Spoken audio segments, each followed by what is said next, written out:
आज एक new chapter चालू करने जा रहे हैं पॉलिटिकल साइंस का, क्लास 9th एनसीईआरटी। चैप्टर 1 है। हाँ, इससे पहले अपन ने चैप्टर 2 और चैप्टर 3 कर लिए थे।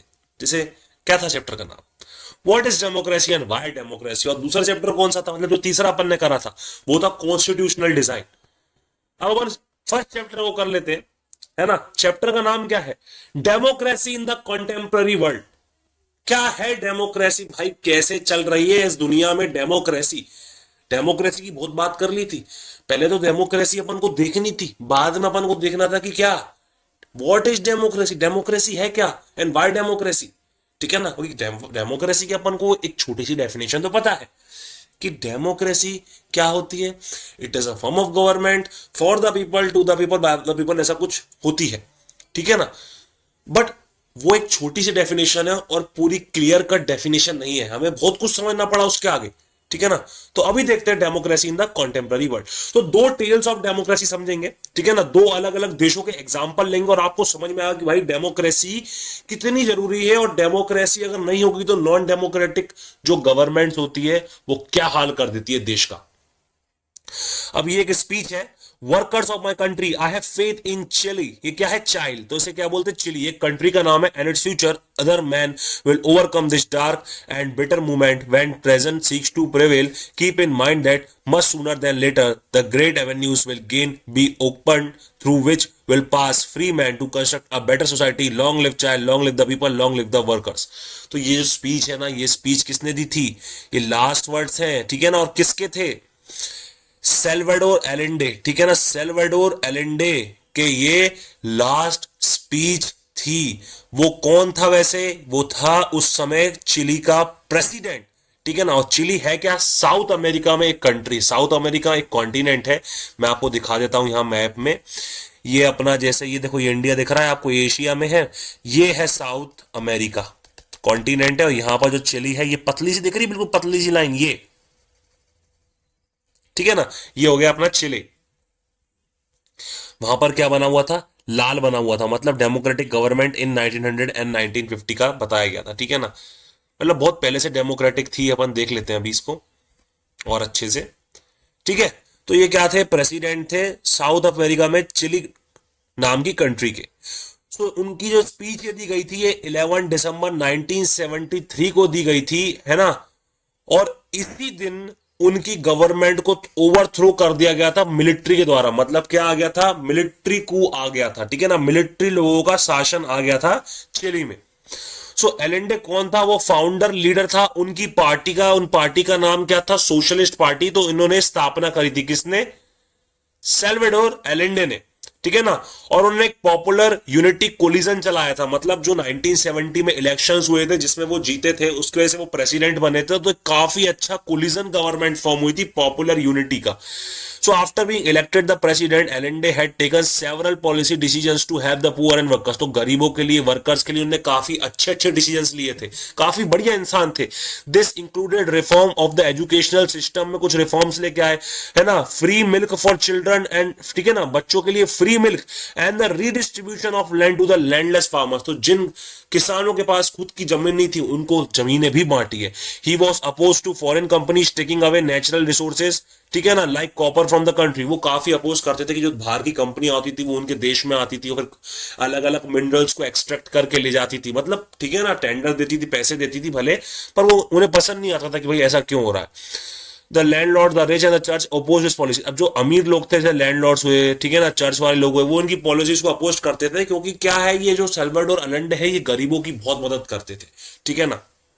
चलो, अब 1973 में जब उन्होंने लास्ट स्पीच दी थी, जो स्पीच जो ये लिखी हुई है, 1973 में मिलिट्री ने हमला करा और इनकी गवर्नमेंट को ओवरथ्रो कर दिया। और क्या करा, मिलिट्री कू आ गया। So on the morning of 11 September 1973 the military took over the seaport. सबसे पहले तो समुद्र के जो तट होते हैं उन पे कब्जा कर लिया मिलिट्री ने।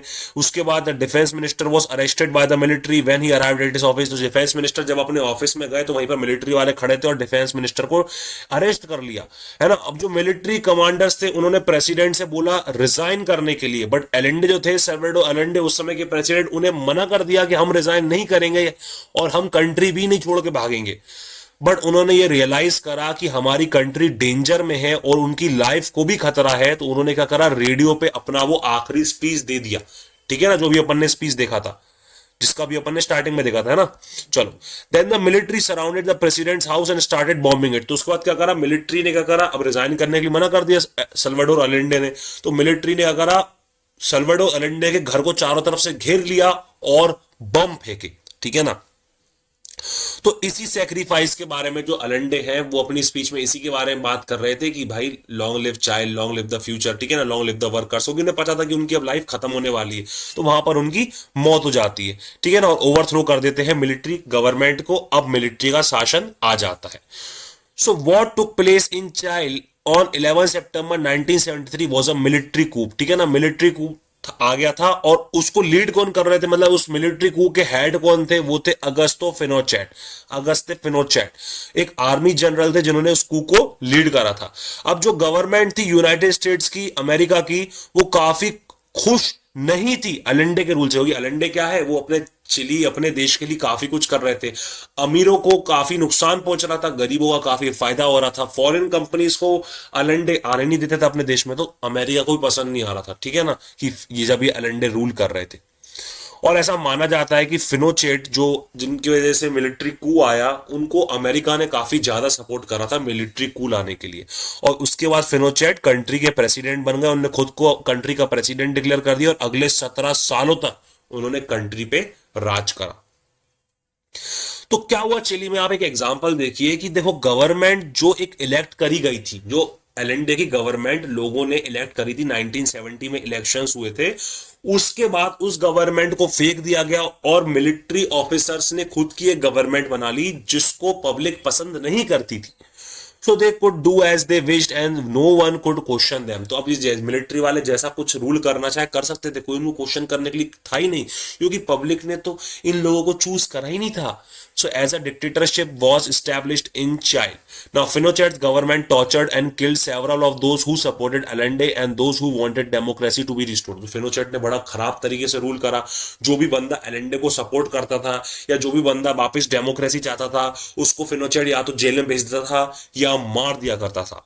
So this included general Alberto Bachelet, एक काफी इंपॉर्टेंट जनरल माने जाते थे। चिलियन एयरफोर्स, जो चाइल्ड की एयरफोर्स थी, वहां के एक बहुत बड़े जनरल थे एल्बर्टो बैचलेट, तो उनको भी क्या कर दिया था, मना कर दिया गया था। ठीक है ना, जिन्होंने मना कर दिया था इनको भी मार दिया गया था। ठीक है ना, किसके द्वारा, फिनोचेट के द्वारा। तो ये जनरल जो थे एल्बर्टो बैचलेट, उनकी वाइफ और डॉटर को भी प्रिजन में रखा गया था, जेल में रखा गया था, काफी टॉर्चर करा गया था। तो उस समय लगभग 3000 से भी ज्यादा लोगों को मिलिट्री वालों ने मारा था, और काफी की तो रिपोर्ट आई कि मिसिंग है, बट कोई जानता ही नहीं, आज तक वो लोग मिले ही नहीं।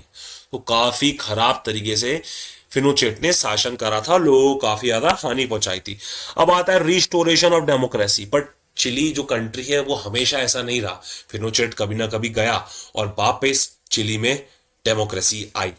So Pinochet's military dictatorship came to an end after he decided to hold a referendum in 98। अब 1988 में उनको पता नहीं क्या दिमाग का दौरा चढ़ा, उन्होंने कहा चलो एक रेफरेंडम करवाते हैं, लोगों से, लोगों की राय जानते हैं कि क्या लोगों को मेरा शासन अच्छा लग रहा है कि नहीं लग रहा है।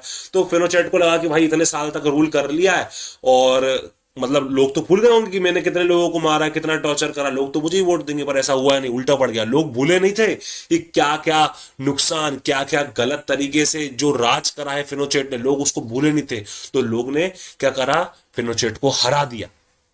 So he felt confident that in this referendum the people would say yes to his continuing in powers, but the people of Chile had not forgotten their democratic traditions। Chile के जो लोग थे वो जानते थे कि डेमोक्रेसी क्या अलग ही चीज होती है। हमारे देश में पहले डेमोक्रेसी थी, वो तो ये फिनोचेट आ गया बीच में, जिसकी वजह से हमारी डेमोक्रेसी चली गई। तो लोगों को याद था ये। So their vote was a decisive no to Pinochet। This led to Pinochet losing first his political and then its military powers। तो फिनोचेट जब हारा तो उसने अपनी पॉलिटिकल पावर भी खो दी, इवन उसको मिलिट्री पावर भी खोनी पड़ी। ठीक है ना। The hope Allende expressed in his last address was serialized, felony, cowardice and treason were finally punished। ठीक है ना, तो आखिरकार उसको पनिशमेंट मिला फिनोचेट को, और आखिरकार अब वापस डेमोक्रेसी आने वाली है।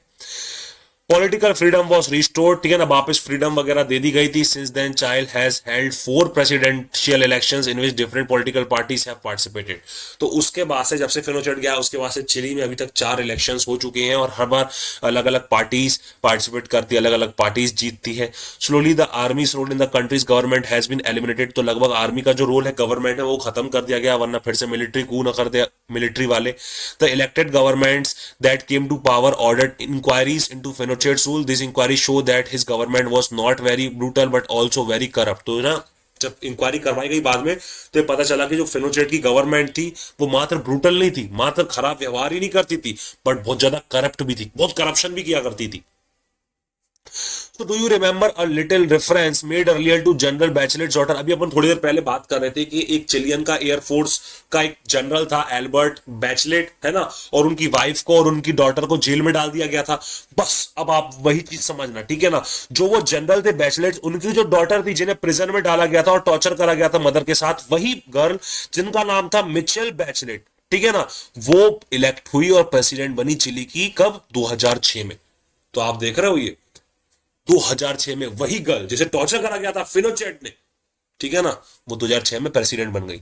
एक मेडिकल डॉक्टर थी वो and a moderate socialist. Michelle became the first women to be a defence minister in Latin America. पूरे लैटिन अमेरिका, लैटिन अमेरिका बोले तो साउथ अमेरिका है ना, उसी का दूसरा नाम है लैटिन अमेरिका, ठीक है ना. तो पूरे लैटिन अमेरिका में ये मिशेल बैचलेट डिफेंस मिनिस्टर बनने वाली पहली महिला थी. So in the presidential election she defeated one of Chile's richest man को हराया. किसने? मिशेल ने. In this photograph of her victory speech she is saying to her supporters, because I was the victim of hatred, I have dedicated my life to reverse that hatred and turn it into understanding, tolerance and why not say into love. तो ये देखो यहां पर इन्होंने speech दी थी जब ये जीती थी, ठीक है ना. यही है मिशेल बैचलेट, एल्बर्टो बैचलेट की बेटी. तो ये तो अपन ने एक कहानी देखी कि कैसे डेमोक्रेसी थी, फिर डेमोक्रेसी हटा दी गई मिलिट्री के द्वारा, फिर वापस डेमोक्रेसी आई. ये अपन ने देखा एक केस चिली में. अब एक और एग्जांपल लेते हैं और अब देखते हैं डेमोक्रेसी इन पोलैंड. पोलैंड भी एक कंट्री है. पोलैंड जो कंट्री है ना, ये यूरोप में है. यूरोप शायद आपको पता होगा, ये है ना पोलैंड, ये है, ये पोलैंड है, ये आपको दिख रहा होगा, ठीक है ना, ये पोलैंड है ऊपर की साइड, ठीक है. So let us turn to another event, this time from Poland. 1980 की बात करेंगे. तो at that time Poland was ruled by Polish United Workers Party. United Workers Party नाम था इस पार्टी का. This was one of the many communist parties that ruled in several countries of East Europe at that time. उस समय क्या था, जो Europe था ना, उसके ईस्ट वाले यूरोप में काफी कम्युनिस्ट पार्टी रूल्स करा करती थी. मतलब उस समय क्या था, एक तो कम्युनिज्म चलता था, एक कैपिटलिज्म चलता था. जो कम्युनिज्म वाली आइडियोलॉजी है वो रशिया वाले फैलाते थे, सोवियत यूनियन था उसका उस समय नाम, और जो कैपिटलिज्म वाली आइडियोलॉजी है ये अमेरिका वाले फैलाते थे. तो उस समय ना ईस्ट यूरोप में काफी ज्यादा कंट्रीज में कम्युनिस्ट पार्टी का शासन था, ठीक है ना. People could not freely choose the leaders of the communist party और द गवर्नमेंट. पीपल का इतना हक तो नहीं था कि वो कम्युनिस्ट पार्टी के लीडर्स को चूज कर सके. थोड़ा सा मतलब अपने हिसाब से चलता था, इतनी फ्रीडम नहीं होती थी. Those who spoke against the leaders of the party और the government were put in prison, ठीक है ना. अब कोई भी बंदा अगर कम्युनिस्ट पार्टी के खिलाफ बोलता था या गवर्नमेंट के खिलाफ बोलता था तो उसे जेल में डाल दिया जाता था. कम्युनिस्ट में यही दिक्कत थी, ठीक है ना. The government in Poland was supported and controlled by government of Soviet Union. यही मैं कहना चाह रहा हूं. जो रशिया में ना सोवियत यूनियन, रशिया एक प्रकार से क्या था, एक हब था. मतलब जो शुरुआत हुई थी कम्युनलिज्म की, जो शुरुआत हुई थी कम्युनिस्ट पार्टीज की, ये सब हुई थी रशिया से. तो रशिया बाकी देशों में जहां पर भी कम्युनिस्ट पार्टी होती थी ना, रशिया उनको बड़ा सपोर्ट करता था, क्योंकि रशिया को अच्छा लगता था कि भाई मेरी आइडियोलॉजी फॉलो हो रही है इस देश में भी. तो रशिया ऐसी गवर्नमेंट्स को काफी ज्यादा सपोर्ट करता था, ठीक है ना. अब क्या हुआ, 14 अगस्त 1980 को the workers of Lenin shipyard in the city of desk went on a strike. तो एक स्ट्राइक पे चले गए, ठीक है ना. लेनिन शिपयार्ड के वर्कर्स थे, ठीक है ना, डंस्क सिटी में, वो स्ट्राइक पे चले गए. अब shipyard was owned by government. अब जो गवर्नमेंट के द्वारा वो शिपयार्ड ओन कर रहे थे और वहीं पर जो वर्कर्स काम करते थे उन्होंने स्ट्राइक कर दी, ठीक है ना. In fact all the factories and big properties in Poland were owned by the government. लगभग देखो ये होता है, कम्युनिस्ट जो होती है ना कंट्रीज, वहां पर मैक्सिमम जो प्रॉपर्टीज, मैक्सिमम जो फैक्ट्रीज, मैक्सिमम जितनी भी बैंक वगैरह सारी चीजें होती है ना, ये गवर्नमेंट के हाथों में रहती है. जो प्राइवेट कंपनियां, प्राइवेट जो ये सब चीजें होती है ना, ये बहुत ही कम होती है, ठीक है ना. कम्युनिस्ट में यही बात होती है. अब the strike began with the demand to take back a crane operator, a women worker who was unjustly dismissed from service. तो जैसे ये जो इतना बड़ा आंदोलन हो गया था, स्ट्राइक हो रही थी यहाँ वर्कर्स की, इसलिए हो रही थी क्योंकि एक क्रेन ऑपरेटर थी, एक फीमेल वर्कर थी, उनको निकाल दिया गया था गलत तरीके से जॉब से, तो उनको वापस जॉब पे लाने के लिए ये स्ट्राइक होने लगी। ये स्ट्राइक इलीगल थी क्योंकि भैया, इलीगल क्यों थी? क्योंकि कम्युनिस्ट कंट्रीज में तो भैया स्ट्राइक करना या आंदोलन करना ये सब अलाउ ही नहीं होता है, ठीक है ना। ट्रेड यूनियंस क्या थी? इंडिपेंडेंट नहीं थी, इधर थी, ठीक है। Ruling party were not allowed in Poland. तो अब जैसे जैसे स्ट्राइक्स बढ़ती गई, a former electrician of the shipyard Lech Walesa, ठीक है ना, ज्वाइन द स्ट्राइकर्स। तो ये काफी इंपॉर्टेंट नाम है, लैच वेलेसा, इन्होंने भी इस स्ट्राइक को ज्वाइन कर लिया। उनको डिसमिस कर दिया गया था सर्विस से 1976 में, मतलब बहुत पहले ही डिसमिस कर दिया गया था, क्योंकि ये सब जो स्ट्राइक हो रही है ये तो 1980 में हो रही है।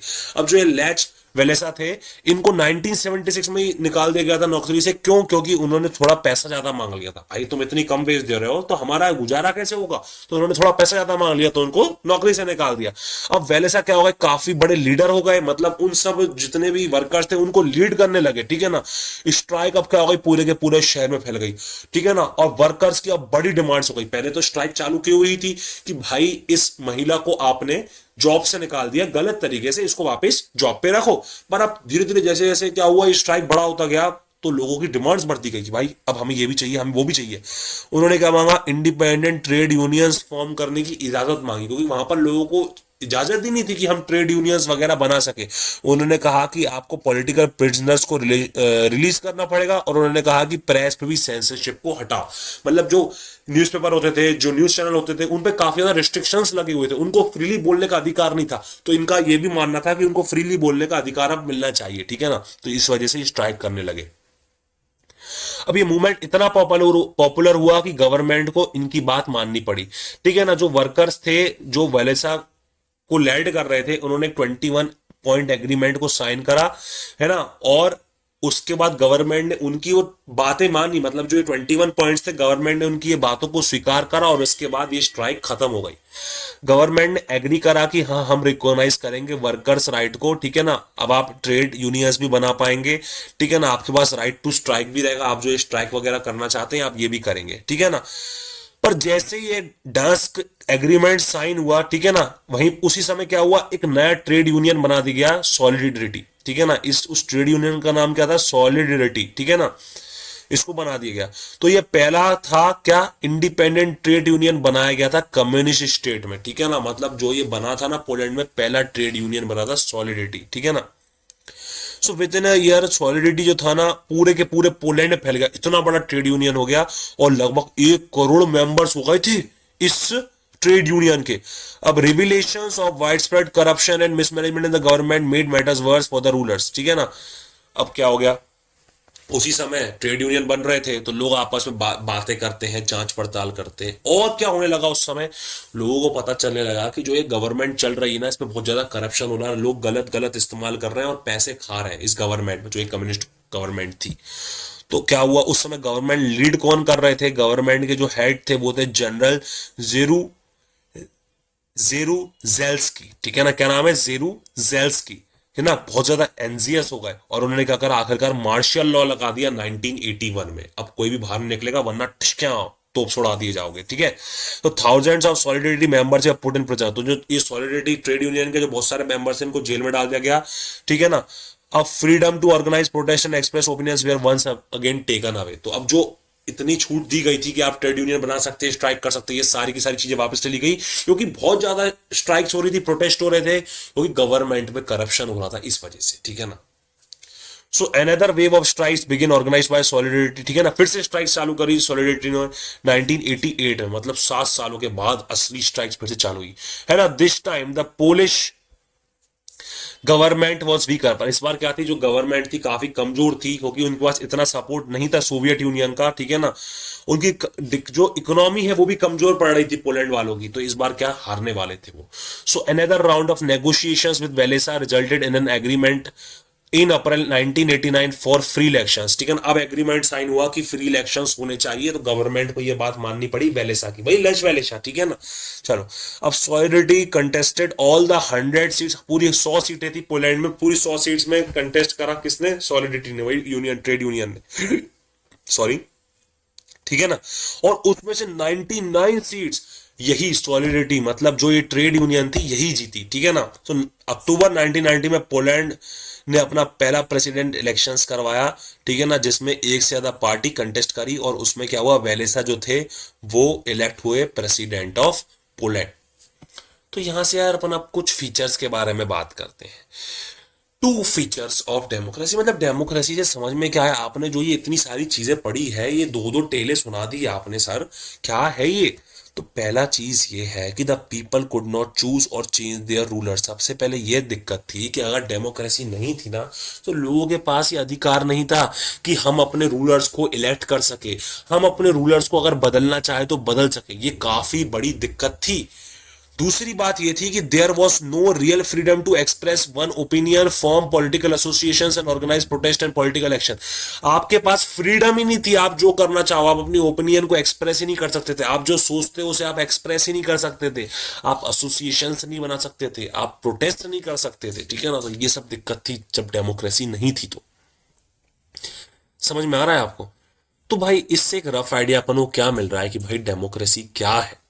यहां पर काफी इंपॉर्टेंट लाइन दी है कि democracy is a form of government that allows people to choose their rulers, है ना। डेमोक्रेसी अलाउ करता है कि आप अपने रूलर्स को चूज कर सकते हो, आपको जिसका मन है, आपको जो मन है, आप उस बंदे को चूज करो, आप उस बंदे को वोट करो, क्योंकि डेमोक्रेसी में इलेक्शंस भी होंगे तो आपको वोट करने का भी अधिकार मिलेगा।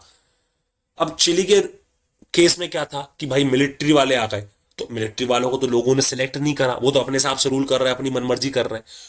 दूसरे केस में, पोलैंड वाले केस में क्या था, कम्युनिस्ट पार्टी रूल कर रही है, लोगों की सुनी नहीं रही है ना, फ्रीडम बैन करके रखी। तो यार ये सब सही चीज नहीं है ना यार। अगर अपन ऐसे रहेंगे तो मजा कैसे आएगा। तो इसलिए अपन को चाहिए डेमोक्रेसी। डेमोक्रेसी की इसलिए बहुत ज्यादा आवश्यकता है, ठीक है ना। जैसे यहां पर दिया हुआ है, क्या दिया हुआ है, एक बार आप पढ़ना और मैच करना है, ठीक है ना इसको। जैसे क्या क्या फीचर्स दिए, military dictatorship, wide spread corruption, the president was once a political prisoner, ठीक है ना। ये सब चीजें देखना और बताना कौन किसके लिए ये चीज बेस्ट मैच होती है। अगर आपने ये दोनों टेल्स अच्छे से पढ़ी होगी तो आप वो कर लोगे, ठीक है ना।